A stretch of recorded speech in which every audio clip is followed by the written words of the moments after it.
Want to welcome on the show here on the Volquest podcast, Spencer Holbrook of Lettermen Row. He covers Ohio State for the On3 network, and of course Tennessee and Ohio State. Pretty big football game coming up week after next. Spencer, thanks so much for the time, man. How you doing? Doing well, guys. Thanks for having me. Hey, just instant reactions. I know the bracket came out Sunday afternoon. You saw the matchup. Ohio State's going to host Tennessee. What were your instant reactions and kind of the vibe of the Ohio State fan base in terms of this matchup and as they get Tennessee? The vibe of the fan base. We'll touch on that in a little bit. Yeah, I'm thrilled about this game. It's going to be awesome. You look at all those matchups in the first round. This one is the marquee match. Of course, it is because they put it at 8 p.m. But to get these two brands on the field, the Power T and the Block O, on the same field is going to be just awesome for the first time, I think, since, 96 in that Citrus Bowl. So, to get these two on the field together, to get these two fan bases that are kind of supercharged in their own way, in their own conference, together, I'm really excited about it. And then from a fan perspective, it's still a little bit of that hangover effect from the upset loss to Michigan. They've had a long time to stew on it. There's a lot of consternation in the fan base, but now that the matchup is set, you're starting to see this fan base turn toward, all right, let's get on the road. Let's get on our way here. Let's get this home game. It's going to be rocking in the horseshoe. It's going to be awesome. And let's go try to win a national championship because you can't beat Michigan again. You can't play Michigan again. So you might as well get over it, look forward to the future and try to beat Tennessee. Spencer, do you think for players, it's an easy flush and wash of Michigan, and it's for the fans, it's a lot harder to deal with. And so from a perspective of preparing for this game and the Michigan hangover, for the program, it's probably non-existent, right? Yeah, I say this all the time, and we say it on the Lettermen Lounge message board. Fans are not nearly as resilient as players. Fans want to be mad at all times. If you're not winning every game, you got a mad fan base.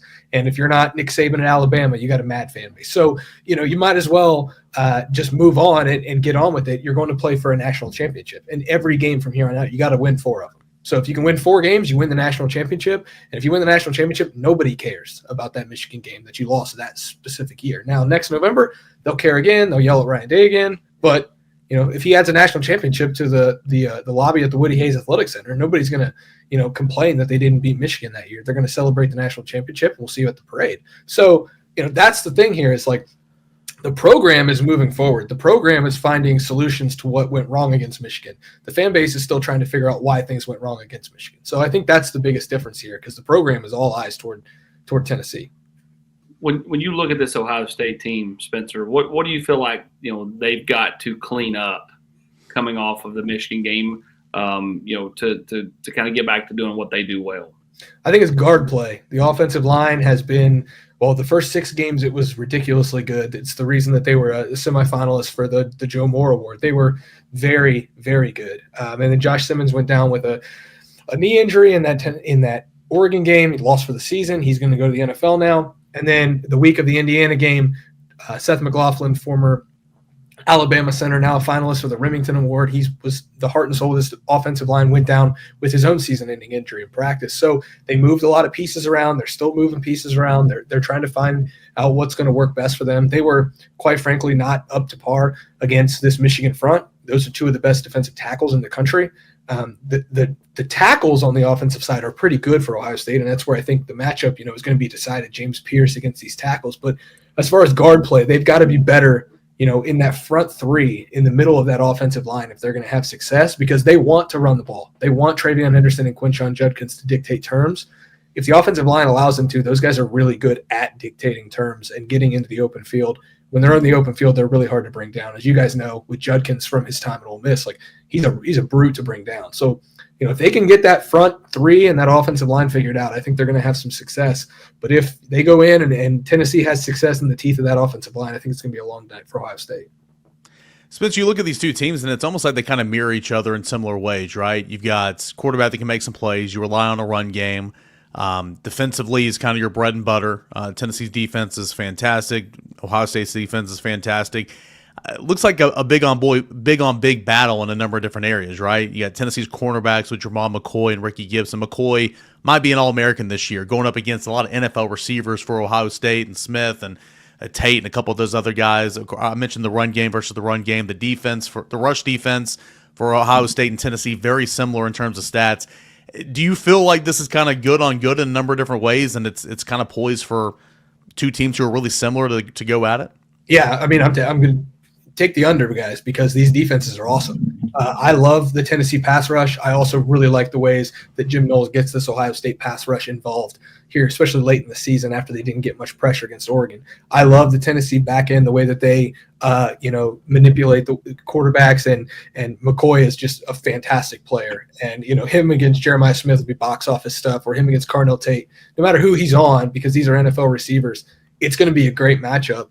And then you flip it to the other side, Tennessee's front against Ohio State's run game. Like, it is in a lot of ways good on good. These teams are very similar, like you said, and that makes it to where, first of all, I didn't really understand the spread except for the home field type of deal, but also like these two teams just seem so similarly matched. And whoever it's really one of those things. Whoever has the better game plan, whoever executes better, is going to come out on top. And early in this 2-week stretch here, you better be getting your game plan in order, and you better have it set, because you're going to need to rep it a lot.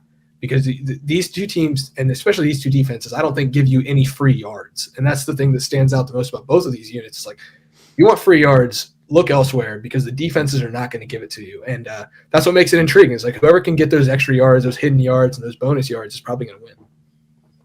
Spencer, when you look at Ohio State at the quarterback position, I know there's been a lot of talk about Will Howard. There's good Will Howard. There's been bad Will Howard. I'm sure part of that's because of that interior offensive line.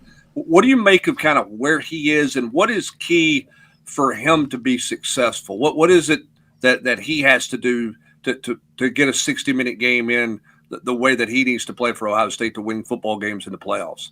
Yeah, that's why the Michigan game was so weird, Brent, is because he was so good all year. And then he gets the deep in his own territory interception, sets up Michigan on a 2-yard touchdown drive with that interception. He throws another one in the red zone, where Ohio State has been almost 100% in the red zone this year, and that's because of him.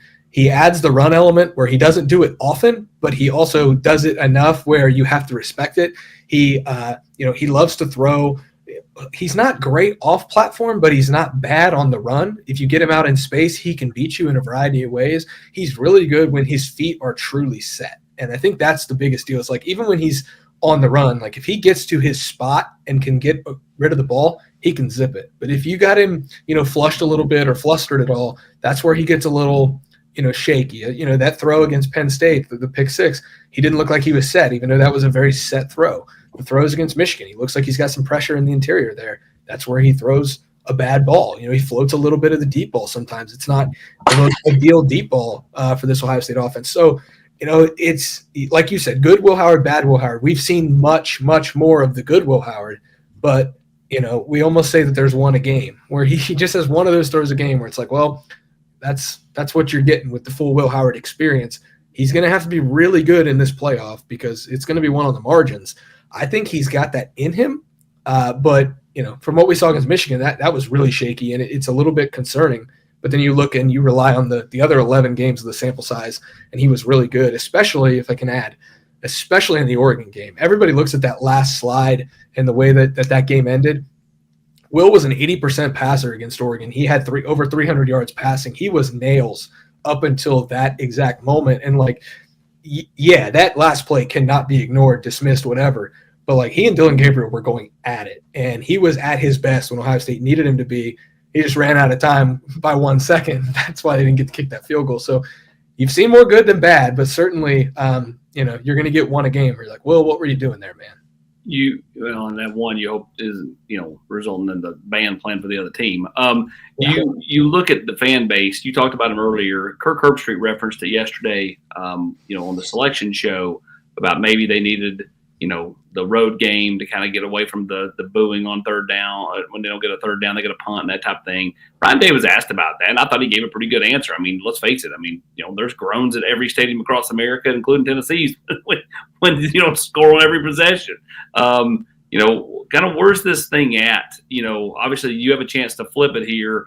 If you can go on this, and let's face it, if Ohio State wins the national title, it'll be the juggernaut of teams to get to that point with the path that both they and Tennessee have. But where's this whole thing at with Ryan Day and Ohio State and the fan base and all that? Yeah, I would say the temperature is definitely warm, and I don't think they're really running away from that. The key for Ryan Day is going to be to embrace it. because if he starts to turtle up or shell up about this thing, it's going to go sideways in a hurry, and they'll probably lose to Tennessee. But if he comes out and embraces a little bit of the heat that he's under right now, like, hey, you better win a couple games here in the college football playoff, or we're going to have some really tough conversations, because they make it the goal. And we go over to Indianapolis for Big Ten Media Day every single July. He makes it the goal, and he states it very clearly. You have to beat Michigan, you have to win the Big Ten, you have to win the national championship. Those are the 3 goals at Ohio State.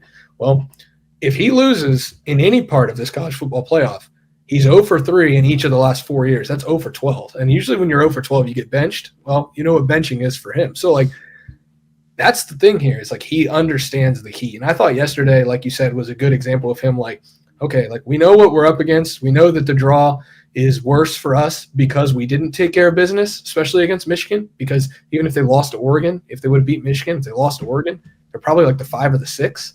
The path is easier. So they made this bed. Now they've got a lie in it. And I think it's best for him to just embrace the little bit of heat that he's under, because if they lose this game, like I said, the attention and the heat is going to be very clearly on the very top of the program. That's with him. So we'll see. But so far, so good. I think he's kind of embracing it and understanding what he's up against here, because the heat's not going away unless they're lifting a trophy in Atlanta in a month and a half. Spencer, last one, man. Then we'll say goodbye. I know you and I are going to do some collabs here over the next couple of weeks, and throw some stories back and forth. But I do want to get your thoughts on Tennessee fans, making the trip. And Tennessee fans are making the trip. What should they expect in Columbus? Where should they go? What should they check out? What should they eat? What's the environment going to be like at the Shoe? I think we're all expecting it to be, awesome, but none of us have ever covered a game there. So what advice or what could you tell Tennessee fans who are planning on making the trip to expect? Yeah, I think Ohio State fans are going to be really friendly, because it's going to be a very electric atmosphere. I think Tennessee fans should expect that, first of all.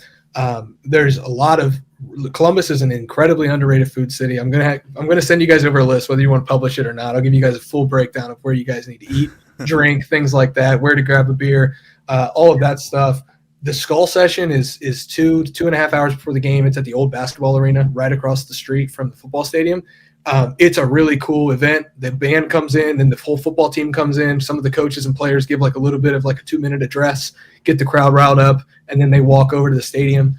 Obviously, Script, Ohio, be in your seats a little early, because it is – I get goosebumps every time still, just because it is something that like you don't take for granted. It's one of the best traditions for a reason. I hope there aren't that many Tennessee fans there, to be honest, because I'd like to see Ohio State blow the thing out. But I've seen already over on the General's quarters that y'all are going to be traveling in droves. So it should be fun. I'm really excited for this. I'll give you guys one. Land Grant Brewing is a staple here in Columbus. Great beer. They usually have a food truck out there. Friends with the folks over there. It's really good stuff. So that's stop number one. But like I said, I'll send over a full list of where to eat and drink in Columbus. And then obviously you got to be at the Horseshoe all day, because I think that tailgate scene is going to be out of this world. Should be a good one. Tennessee and Ohio State, of course, that's coming up on Saturday, December the 21st, 8 o'clock on ESPN ABC, and we're looking forward to that. And, of course, both these sites, Volquest and Lettermen Row, going to be previewing it from every single angle, every step of the way. Spencer, appreciate it, man. Thanks so much. Thanks, guys.